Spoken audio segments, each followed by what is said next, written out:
This is Garnet, the Inquisitive Veteran, back again for another video. This is going to be a bit of a different video than what I would normally want to make. But, like I said in my first video, I love my country. And so that is what I want to talk about today. Coming up shortly, Donald Trump will become the President of the United States.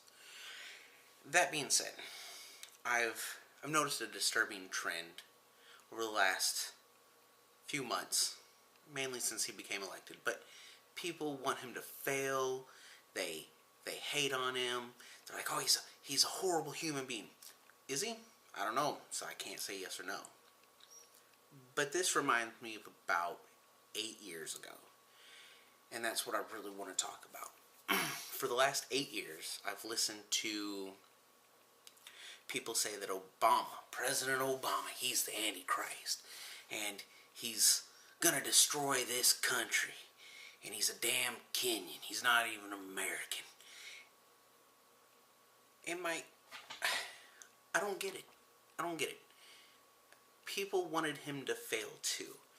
And as time went on, I got discouraged by a lot of that. And I don't think the people that wanted him to fail really thought about that. You know, our country is amazing. We can do anything we put our minds to. Do we always agree? No. And I'm glad. I'm really glad that we don't always agree on what the path forward should be. We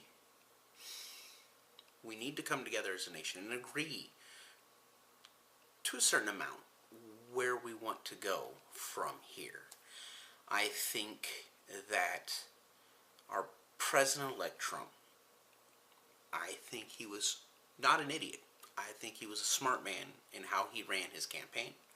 I think he was able to control the entire conversation and put Hillary Clinton on the defensive the entire time.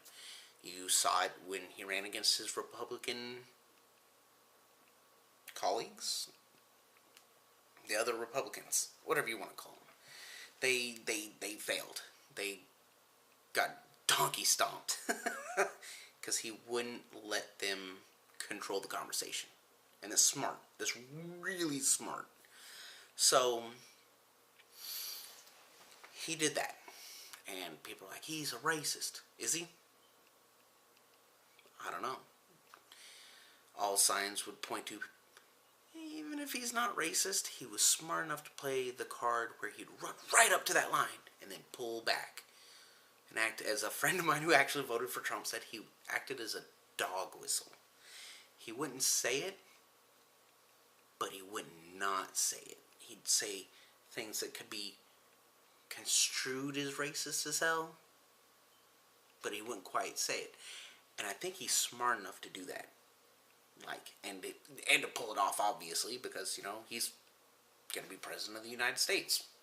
The highest, most visible office in our country. So, I don't want him to fail. And I've seen that a lot. Oh, I hope he fails. He's not going to be a good president. He's a racist bigot that's a fascist. Well, for the last 8 years, liberals, I'm talking to you, meaning here's the political spectrum, here's the middle. If this is my left, your right, being liberals, and this is my right, your left, being conservatives, I'm like, beep, over here. Like, I'm barely on the side of liberal.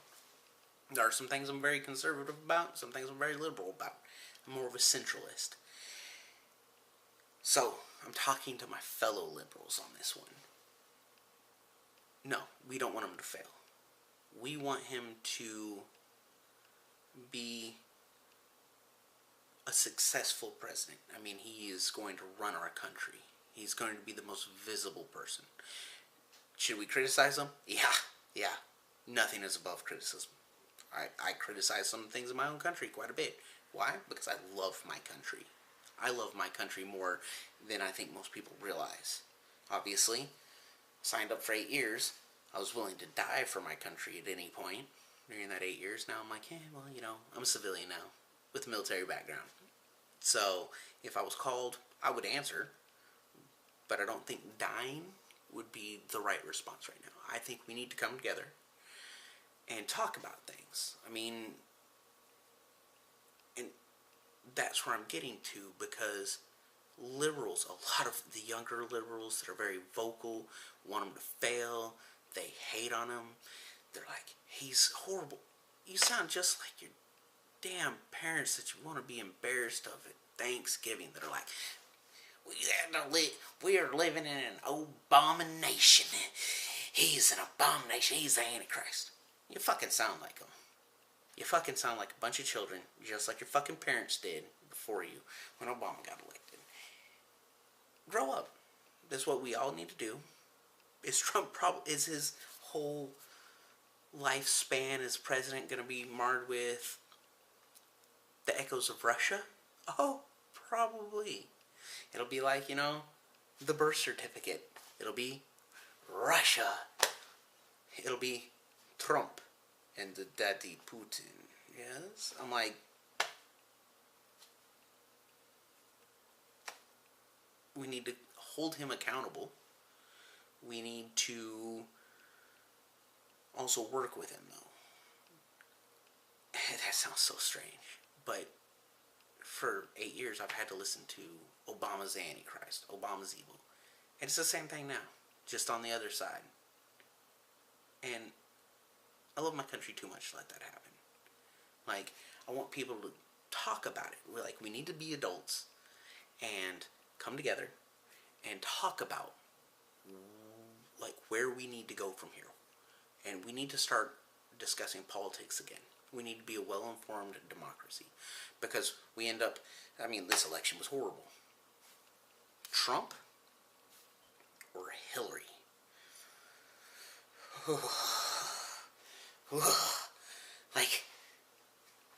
Do you want to get kicked in your left nut or your right nut?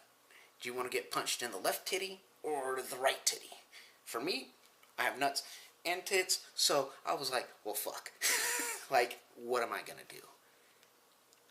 I think that...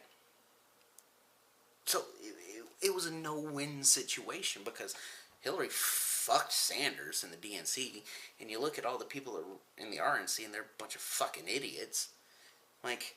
Chris Christie, he was Obama's bitch. Hillary's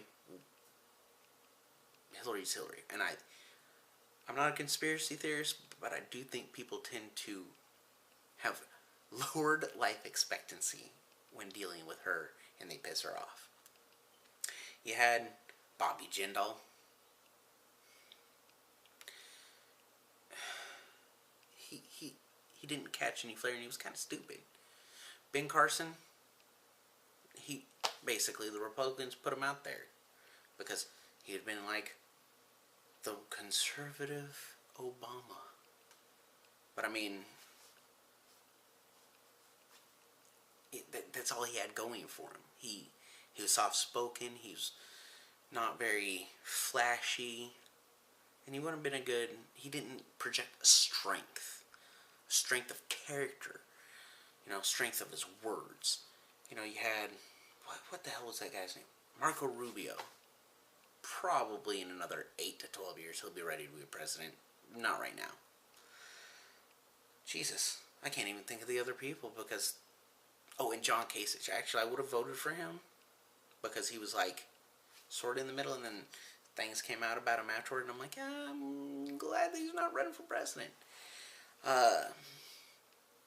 But we need to get together because there's too much divide, and we need to sit down like adults and talk. That solves a lot of problems. Fucking amazing, isn't it? So, yeah, this is sort of a rambling on video, and my whole thing is, I don't want Trump to fail. Do I want him to show that he's a racist dick? Yes and no. Because if he is a racist dick, we can fucking be like, eat it. If he's not a racist dick, we can be like, yeah, we were wrong. Maybe he does do some good. I just want people to wait and see and be prepared to just totally wreck the rest of the government and fucking vote everyone out. Which is, that's a whole nother video I'm eventually going to do. But I don't want my fellow liberals to be like, hey, he's the Antichrist. Because I've listened to that for the last 8 fucking years. The last 8 fucking years, and it got us nowhere. We were super divided. People can blame Obama all they want. It's not true. He did the best he could. I mean, look at him when he first took office. Like, Google that shit. Obama, 8 years ago. Obama, today. He looks rough. He looks real rough. Because it's not an easy job. It is the hardest job in our country. Because you're the most visible person. People look to you in times of need. You're the commander-in-chief of the military. And I don't want Trump to fail. Because we are at a time in human history where people actually, besides what you see on the news, are more safe. When was the last time someone died of polio? When was the last time someone died of malaria? Probably not too long ago. But not in America. It's like, no one dies of malaria in America. Measles? That's a whole other conversation too. You know, when was the last time that the threat of nuclear war was taken very seriously? A very long time ago. That's something I don't like about Trump. Why don't we use him? Because the power of a nuclear weapon is in not using it. Thank God. Forgive me, flying spaghetti monster. But I want him to be successful in making America great. That's what I want for every politician, every president. Make it great in their own sense to help push us forward as a society. Where we can come together and we can discuss politics. Not this shit that they show on TV. That's why I don't watch TV. They get the most boisterous, idiotic person and they set it up so they look like a dipshit. Because it's easy. And it gets views. I just want people to come together and for the next 4 to 8 years have a long sit down discussion. Hey, this is who's running our country now. What do we want? How can we get there? Are we going to elect people that are being elected just because they've been in office? Or they're the best fit for the job where we want to go as a country? What is it that we want? And that's my question. Like I said, I always ask the question, what is it that we want as a nation? And how are we going to get there? So, until next time, this is the Inquisitive Veteran, poppin' smoke.